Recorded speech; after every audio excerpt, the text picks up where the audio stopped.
Once it is tabled in Parliament, it has 2 weeks from the day it is tabled in Parliament. There is 2 weeks for any citizen in Sri Lanka to read it, understand it, and also then decide, I want to challenge this piece of legislation because it looks to me to be unconstitutional. Hello, and thank you for joining us. This is a program looking at something very current and critical in Sri Lanka, which is the lawmaking process.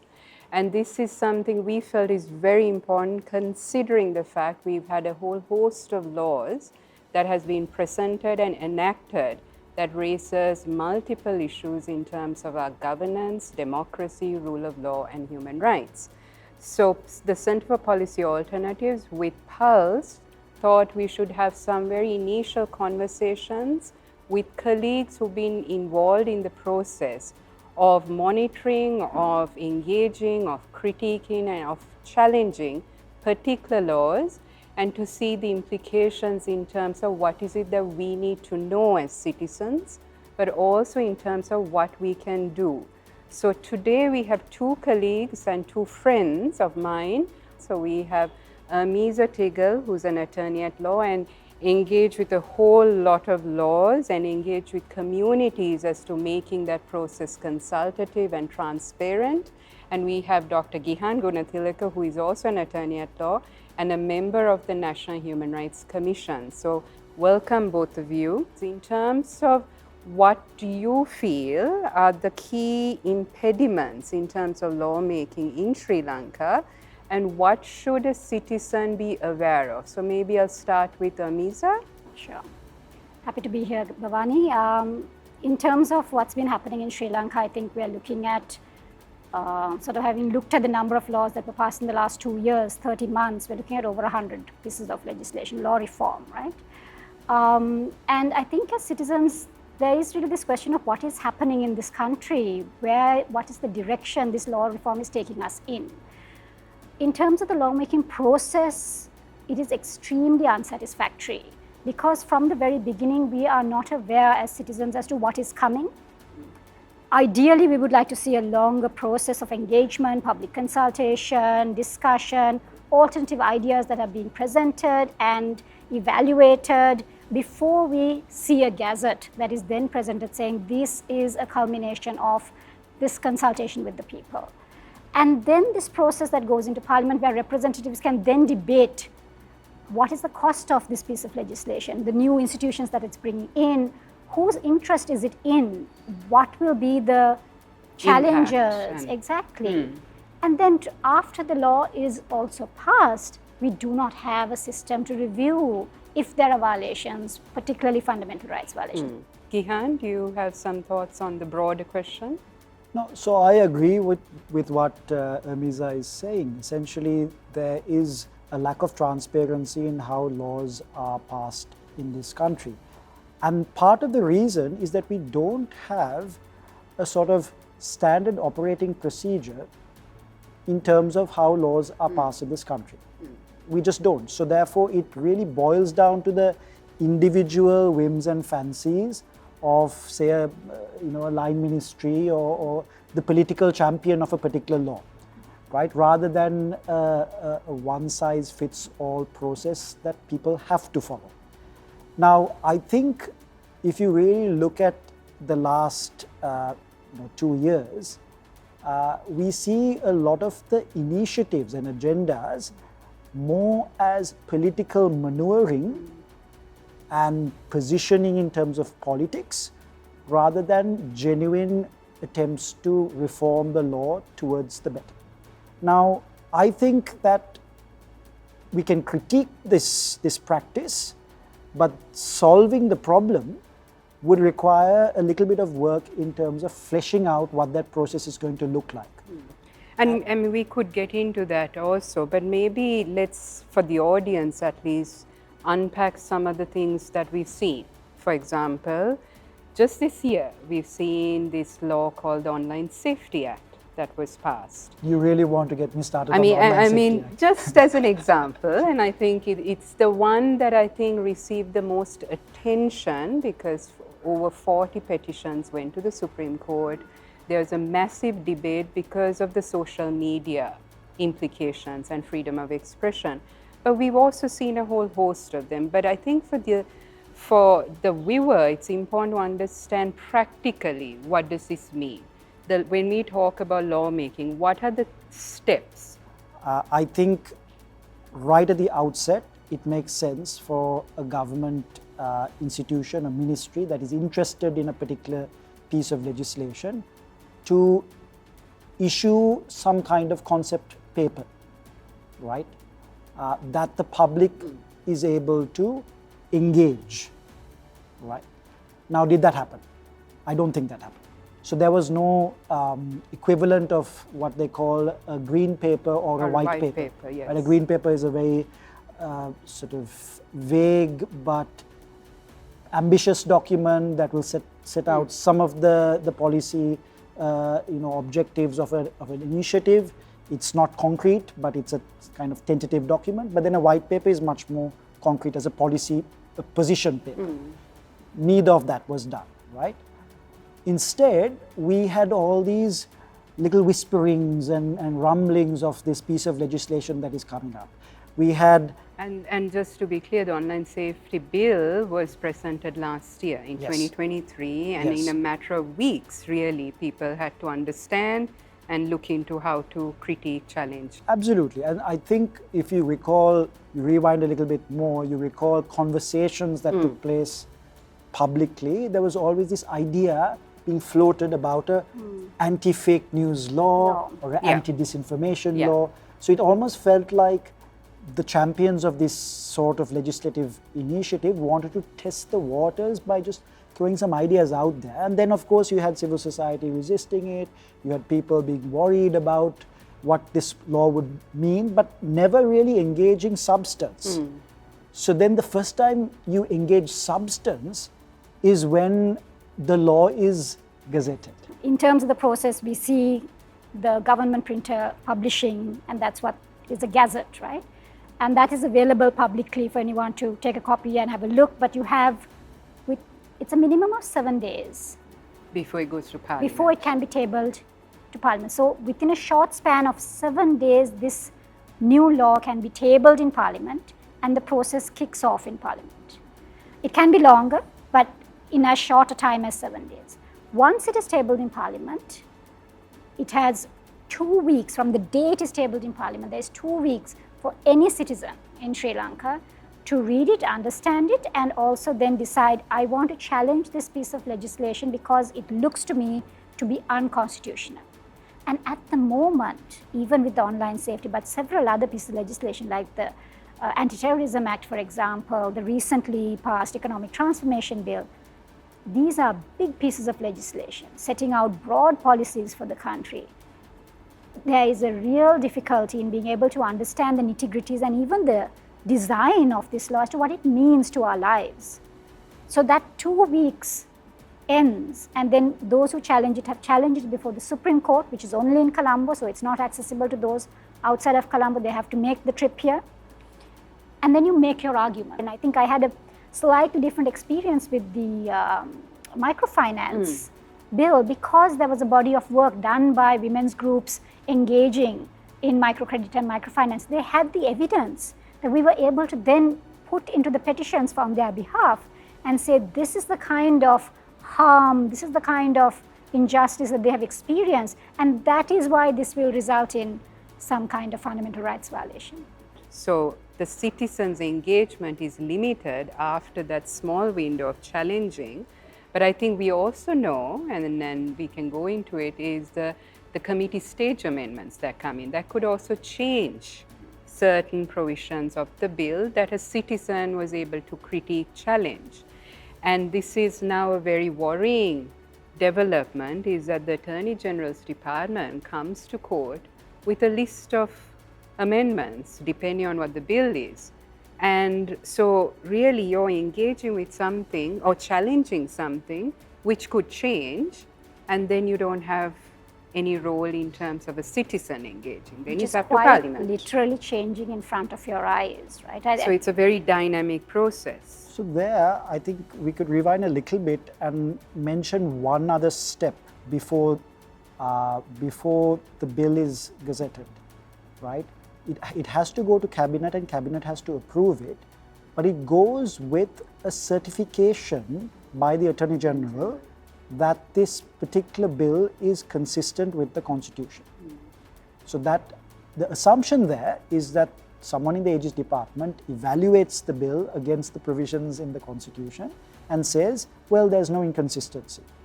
And that's a sort of pre-enactment step to make sure that we don't have a bill that is deeply unconstitutional, deeply incompatible with the face of it, Constitution. Unconstitutional, yes. Well, let's assume that that's a first step, because Supreme Court will have the final say on whether something is constitutional or not.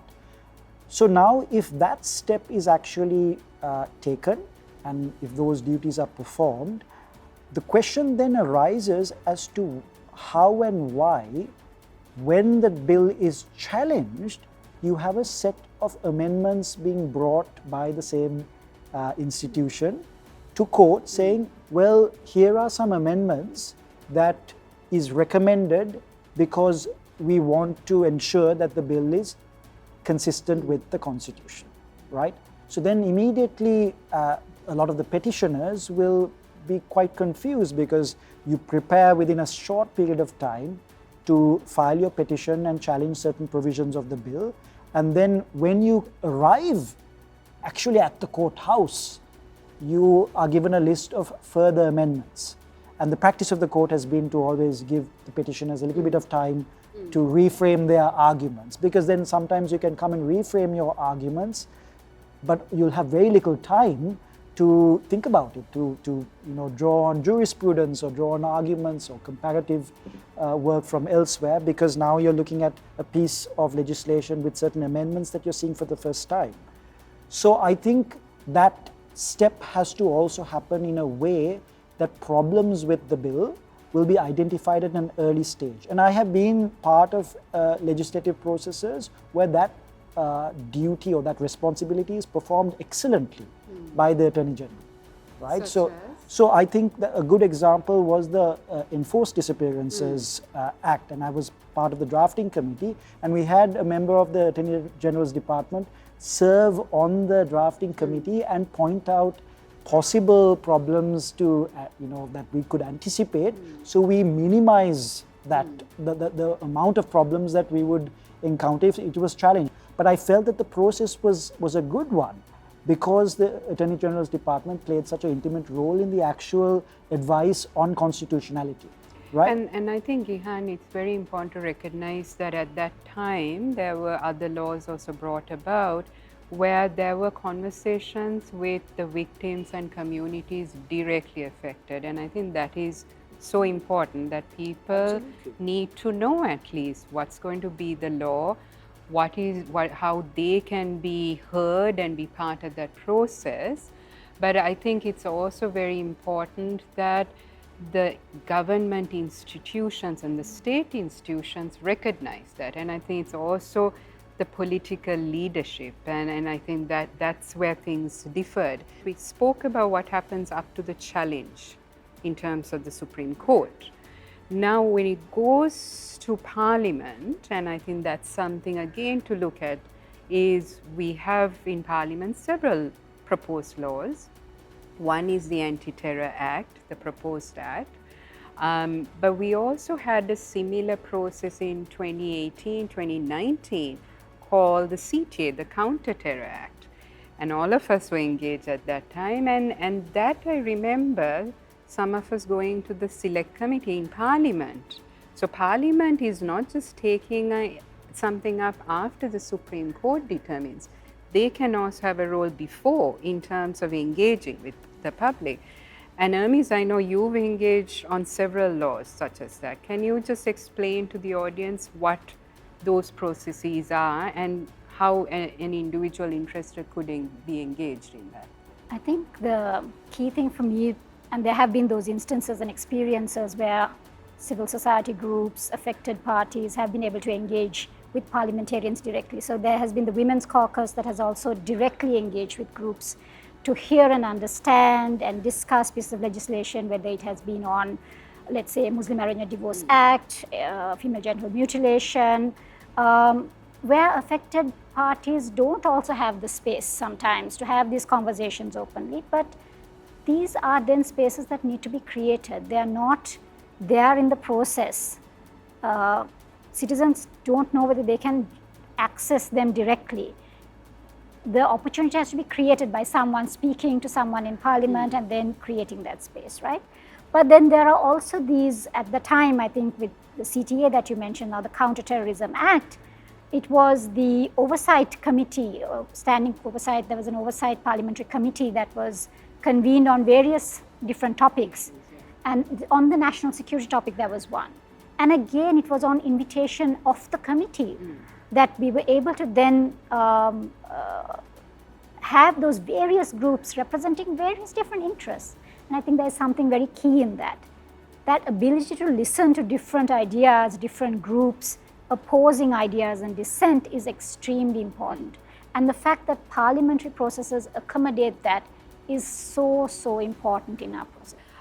And so I think in a way, it's important if as citizens we can keep pushing the elected representatives to have that fora on a more kind of a regular thing, not as an exception, but the norm. I also want to say, because we have a member of the Human Rights Commission, and Gehan, maybe you could also go into briefly the role of the Human Rights Commission in terms of lawmaking, but also in terms of the audience. How would an individual be able to engage, if any, with the HRC, with the lawmaking process? So that's a good question, because the mandate of the Human Rights Commission has many pillars. One of those pillars would be receiving complaints from various individuals and investigating as to whether there is a fundamental rights violation. And rarely would you be able to complain about a law as violating one's fundamental rights, simply because the mandate of both the Human Rights Commission and I would even say the Supreme Court is limited to scrutinizing action in terms of executive and administrative action, not legislative action. So laws can't be challenged. There is no post-enactment scrutiny of laws. Having said that, we do have a different pillar, which is to look at both draft legislation and existing laws in terms of their compatibility with fundamental rights and even international human rights obligations. So when it comes to draft legislation, we have a mandate in terms of advising the government and advising the relevant line ministry on making the law more compatible, the bill more compatible with fundamental rights in the Constitution. Even in terms of past legislation, that is existing law, we have a mandate to advise the government on reforming the law to make it more compatible with international human rights obligations. That is after enactment. So I'll give you a couple of quick examples. With the anti-terrorism bill, with the Online Safety Act, with the Truth and Reconciliation Commission Act, or rather bill, we saw early versions of those laws in the form of the gazetted version, and then we commented on that in the hope that those laws would be withdrawn and a new version would be published, right? Some of the problems with that process would be that it would be very late in the day for the Human Rights Commission to intervene and give comments on a draft. By contrast, with certain other pieces of legislation like the Disabilities Act and even the Gender Equality and Women's Empowerment bills, we got early drafts before the gazetting stage by the line ministry, give us an opportunity to actually comment on the law at a very early stage, so it can be incorporated at the point where you would gazette it, right? So with the Women's Empowerment Bill, that opportunity was given, and I believe that the version that was finally gazetted was a version that incorporated some of the Human Rights Commission's feedback. So that would be one way we intervene at the bill stage. In terms of the post-enactment stage, we can still look at laws on the statute books and say these laws are incompatible with human rights and you need to reform them. For example, Penal Code has a bunch of offences, including criminalizing same-sex conduct, which we all know is due to be amended via a private member's bill, which was challenged in court, and then Supreme Court issued this very progressive determination calling for the amendment to go through. Now it's stuck because it's a private member's bill. So here the Human Rights Commission was able to intervene and write to the Justice Minister saying, look, this piece of legislation is valuable because it brings our law more in line with international human rights obligations. Why don't you take this on as a government bill and pass it? So we are able to do that as well. Unfortunately, that hasn't happened yet. But those are the kinds of interventions we can still do in terms of existing law. Now, the question that many viewers will have is what happens next? And the Human Rights Commission is unfortunately bound by the Act and can't do anything more than advise. And we can monitor and put pressure, but ultimately it's an advisory role.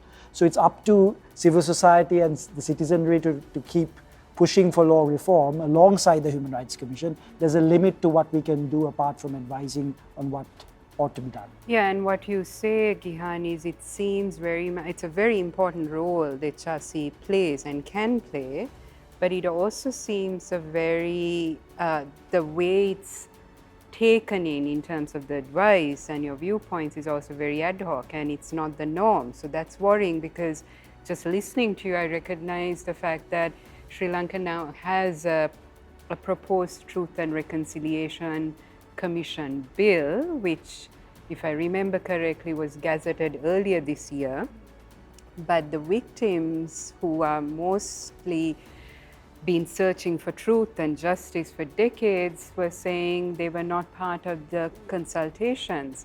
And a conversation we had with the drafters, they said, well, they gazetted the bill to get more input. And the question then was, why did you gazette it without having the consultations? There's a problem with that position, because what you gazette has to remain as is if you're going to place something on the order paper.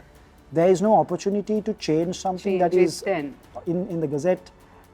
If you intend to then move to the next stage, then you'll have to withdraw it. Yes. So then the question is, why gazette it in the first place? And, this is what has happened, is the government actually has withdrawn the bill, and now I think they're going to revisit that entire process. And I think this kind of sheds light in this very problematic process, that there's a rush to gazette. The afterthought in terms of hearing the most affected parties, it's an afterthought.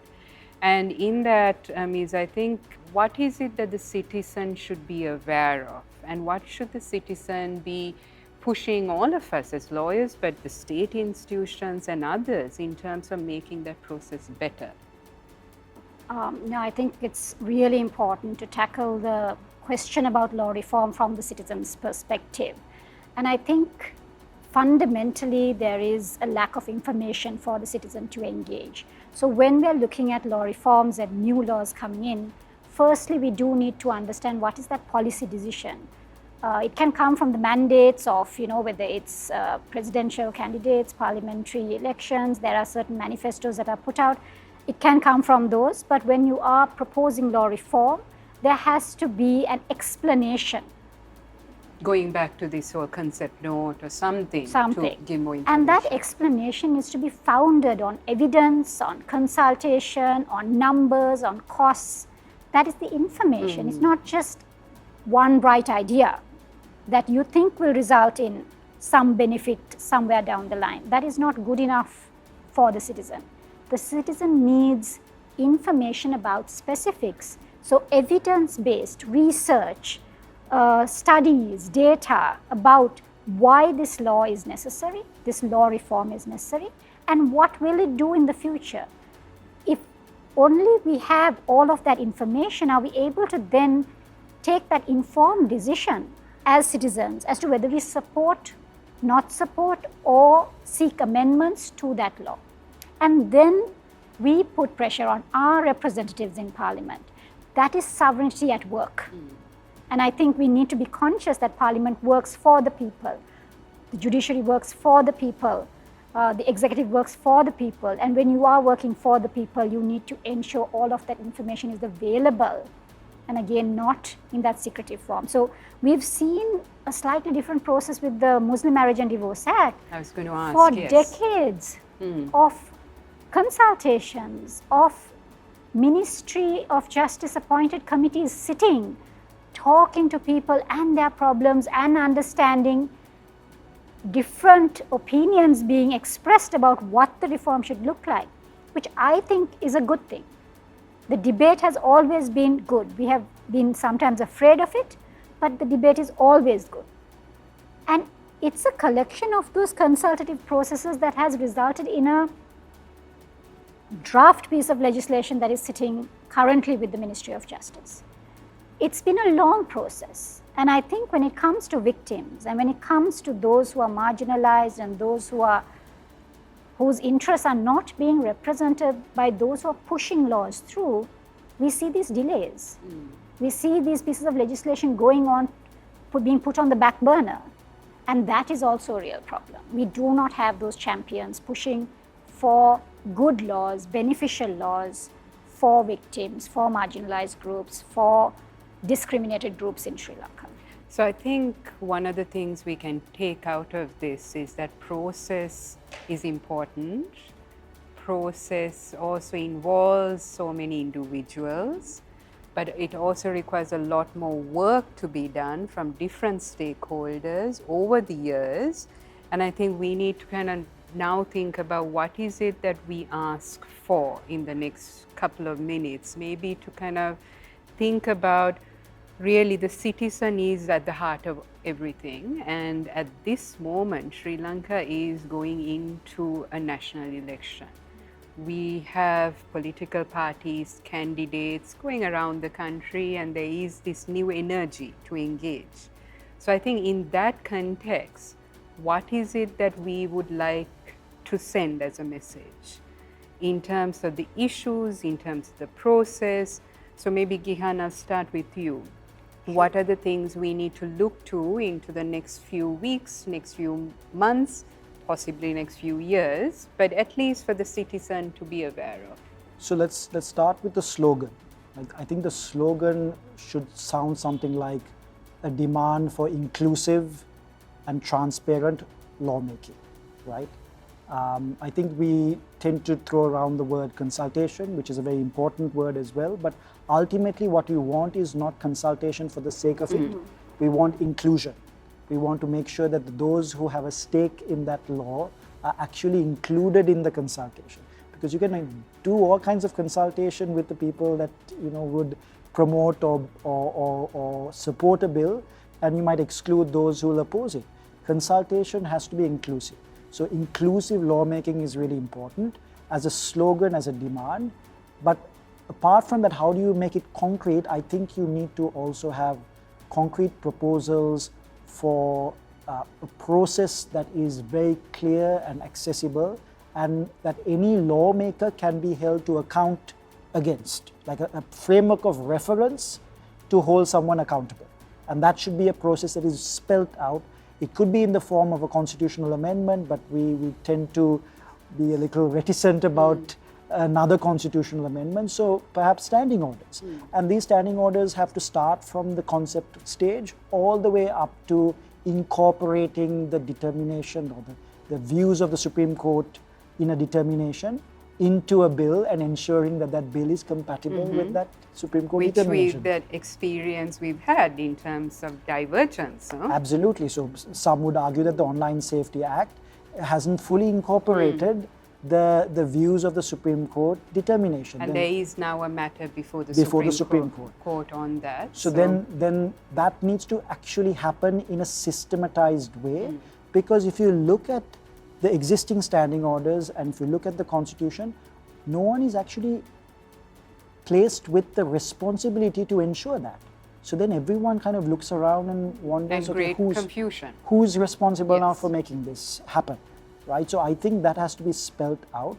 And if I were to really make a wish list, the last point in that wish list would be to introduce a practice of having a consolidated version of a bill before it's finally voted on, because it is so confusing to listen to parliamentarians debate the final version of the bill in the final stage, and then And the amendments, committee stage the committee amendments. stage amendments are read out, and then you're scratching your head as to whether, what has happened now. Has it actually been? And including members of parliament who would know Members of parliament what happened. themselves will be confused. I think you need a consolidated version of the bill, and then you vote on each amendment, because that's required. But you still need a document that people can scrutinize. Otherwise, what happens is you have to follow the debate and then wait for the Hansard to see whether this has been done properly. So Bhavani, because I think Gehan spoke a little bit about the process and what that should look like, I want to say a little bit about substantively what I want to expect from the process. And I think I'm going to ask for very specific things. For example, I am going to ask for constitutional reform in the area of socioeconomic rights, because I think that is really holding us back in terms of actually evaluating pieces of legislation that are being proposed and also going through. So I know that 1/3 of the laws that were passed in the last 2 years are on economic policy in Sri Lanka. Yeah. So we are changing course, and the courts, the league, the constitution is not geared to evaluating what that means for the lives of citizens, labor rights, economic rights, social protection rights, right?